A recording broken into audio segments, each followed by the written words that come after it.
السلام علیکم ملګرو. یوټیوب یو داسې ویب سایټ ده چې په کوم کې موږ ویډیو اپلوډ کوو او د ویډیو اپلوډ کولو په بدله کې پیسې وګټو. نن به زه تاسو ته په دې ویډیو کې د یوټیوب چینل جوړولو نه تر پیسو ګټلو پورې مکمله طریقه ښیم.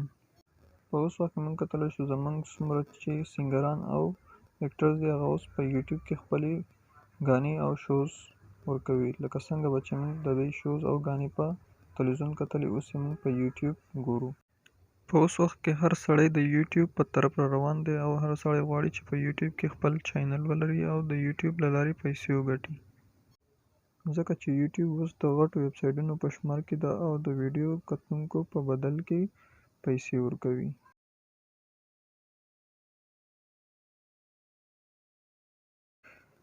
کله چې زموږ د یوټیوب په چینل 1000 سبسکرایبر او 4000 غنټې پبلیک واچ پوره شي، نو زموږ چینل به مونټمایز شي.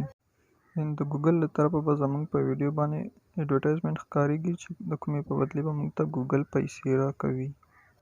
اوس به زه تاسو ته ښیم څنګه کولی شو د یوټیوب چینل جوړ کړو او ویډیوز پکې اپلوډ کړو. د ویډیو شروع کېدلو نه اول که تاسو زموږ چینل یې سبسکرایب کړئ، سبسکرایب یې کړئ، او که چېرته تاسو د ویډیو په فیسبوک کې ګورئ نو زموږ پیج ضرور فالو کړئ. د یوټیوب چینل جوړولو لپاره به موږ خپل کروم خلاص کړو. د یوټیوب چینل جوړولو لپاره له ټولو نه اول ضروري شی ده جیمیل. اول به موږ خپل جیمیل جوړ کړو، په ساین ان باندې به کلیک وکړو، بیا به په ایډ اکاونټ باندې کلیک وکړو، بیا به هلته کریټ اکاونټ باندې کلیک وکړو. کله چې موږ په ایډ اکاونټ کلیک وکړو نو دا پیج به خلاص شي او دلته به خپل نام ورکړو، فرست نیم، لاست نیم، او بیا به ورته ایمیل جوړ کړو.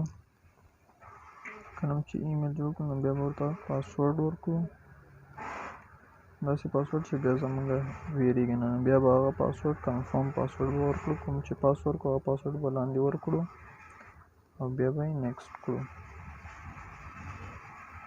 کله چې نیکسټ کړو بیا هلته موږ د موبایل نمبر او ریکوري ایمیل غواړي او برث ډیټ او جینډر دا به ورته ورکړو. نو که جیمیل نمبر تاسو ورکول غواړئ نو ضرور یې ورکړئ او ریکوري جیمیل هغه هم ورکړئ. دلته ماته ضرورت نشته نه ما ورنکړو، بیا به یې نیکسټ کړم او بیا آی اګري باندې به کلیک وکړم.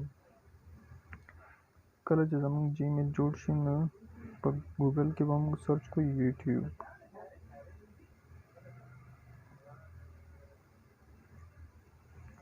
کله چې یوټیوب سرچ کړو نو موږ به دلته نه یوټیوب خلاص کړو، او کله چې یوټیوب خلاص کړو نو بیا به هلته په ساین ان باندې کلیک وکړو.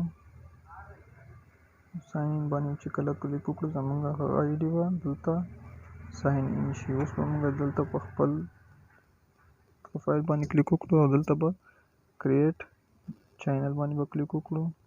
دلته به زموږ چینل کریټ شي.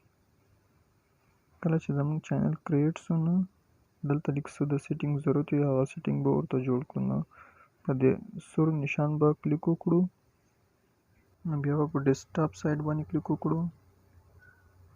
کله چې په ډیسکټاپ سایډ باندې کلیک وکړو نو بیا به موږ خپل د یوټیوب چینل پروفایل باندې به کلیک وکړو چې زه درته لږ رازوم کړم، تاسو یې کتلی شئ. کله چې دلته کلیک وکړو نو بیا به یوټیوب سټوډیو باندې به کلیک وکړو.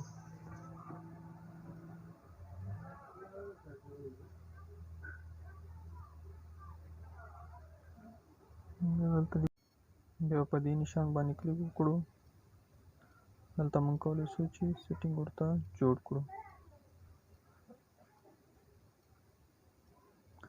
دلته چې په دوم باندې کلیک وکړو دلته موږ کولی شو پروفایل پکچر ورته چینج کړو، کور پکچر ورته چینج کړو او سبسکرایب لوګو ورته ولګو. د اپلوډ چې چېرته لیکلی په دې تاسو کلیک وکړئ نو دې ځای نه به تاسو موبایل کې کوم تصویرونه هغه به راسي. هلته تاسو کولی شئ دلته تاسو کولی شئ چې ډسکرپشن ولیکئ، یعنې ستاسو چینل د څه په متعلق دی د هغه په باره کې هلته څه ولیکئ.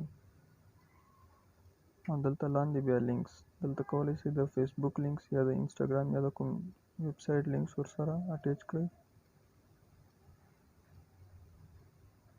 څنګه چې ما هلته د انسټاګرام لینکس ورسره اټیچ کړی، انسټاګرام لیکلی او د انسټاګرام یو آر ایل لینک مې ورسره اټیچ کړی ده. دلته موږ لاندې لږ راسو، دلته د سیټینګ آپشن چې په دې به کلیک وکړو. دلته به موږ ورته نور سیټینګ جوړ کړو.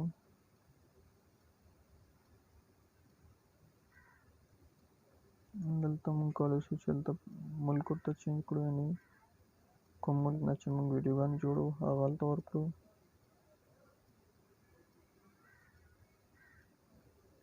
او دلته کی ورډز یعنې زموږ چینل د څه په متعلق د په باره کې کی ورډز ورکړو چې خلکو ته په اسانه زموږ ویډیو میلاو شي. زما چینل د ټیپس اینډ ټریکس په باره کې ده، نو زه به هلته خپل کی ورډز د ټیپس اینډ ټریکس په باره کې ورکوم.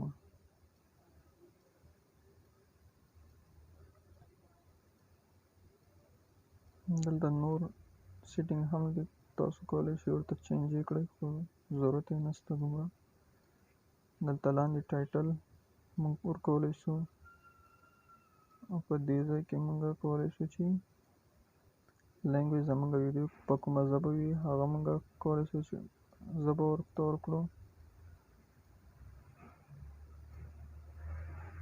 ستاسو په کومه ژبه چې ویډیوز وي هغه ژبه سلیکټ کړئ. او دلته کیټګریز له ټول نه ضروري شی دا دی، دلته زموږ ویډیو د څه په متعلق باید موږ د هغه متعلق کیټګریز ورکړو. زما ویډیو د ایجوکیشن په متعلق یې زما ایجوکیشن ورکړو او دلته موږ یې سیو کړو. دلته زموږ سیټینګ کمپلیټ شو. اوس موږ څنګه کولی شو چې ویډیو پکې اپلوډ کړو. په بلې ویډیو کې به زه تاسو ته د ویډیو اپلوډ کولو طریقه او څنګه کولی شو چې په هغه ویډیو باندې زیات ویوز واخلو د هغه طریقه به زه تاسو ته په بله ویډیو کې ښیم. که ویډیو هم خوښه شوي نه ضرور یې لایک کړئ او د خپلو ملګرو سره یې شریکه کړئ. تر بلې ویډیو پورې د الله په امان.